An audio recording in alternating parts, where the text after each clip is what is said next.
Hi అండి, ఈరోజు నా ఎక్స్ప్లెనేషన్ వచ్చేసి బ్లడ్ చాక్లెట్ తెలుగు డబ్బుడు మూవీ అసలు కథ ఏంటంటే హీరో అర్జున్ దాస్ కి కోపం వస్తే ఎవరినైనా చంపేసే డిసీజ్ ఉంటుంది.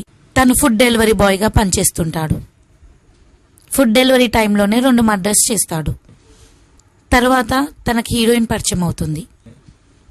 తను ఒక రిచ్ పీపుల్ ఇంట్లో పనిచేస్తుంది. తను పనిచేసే ఇంట్లో ఒకతే ముసలావిడ ఉంటుంది. హఠాత్తుగా ఒకరోజు ఆ ముసలావిడ చనిపోతుంది.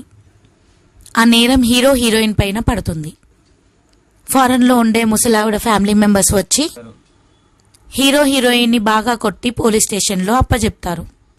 పోలీస్ ఇంట్రాగేషన్ టైంలో హీరోయిన్ నువ్వే చంపేసి ఉంటావని హీరోని అంటుంది. అప్పుడు పోలీసులు హీరోని బాగా కొడతారు. మర్డర్ తానే చేశాడని ఒప్పిస్తారు. హీరో ఒప్పుకున్నాక ముసలావిడ ఇంటికి తీసుకెళ్తారు. ఎలా చంపావో చూపించమంటారు. అదే సమయంలో టేబుల్ కింద ఒక లెటర్ దొరుకుతుంది. ఆ లెటర్లో తానే సూసైడ్ చేసుకొని చనిపోయినట్టు రాసి ఉంటుంది. ఆ లెటర్లో ఇంకొక విషయం కూడా ఉంటుంది. తన ఆస్తంతా తన ఇంట్లో పనిచేసే హీరోయిన్కి రాసి చనిపోయినట్లు ఉంటుంది. పోలీసులు వాళ్ళని వదిలేసిన తర్వాత హీరోయిన్ని ముసలావిడ ఫ్యామిలీ మెంబర్స్ బాగా టార్చర్ చేస్తూ ఉంటారు, ఆస్తి పేపర్స్ మీద సైన్ చేయమని.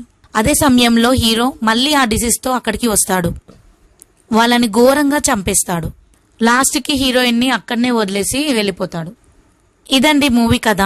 నా ఎక్స్ప్లెనేషన్ కనుక మీకు నచ్చినట్టయితే లైక్ చేయండి, సబ్స్క్రైబ్ చేయండి.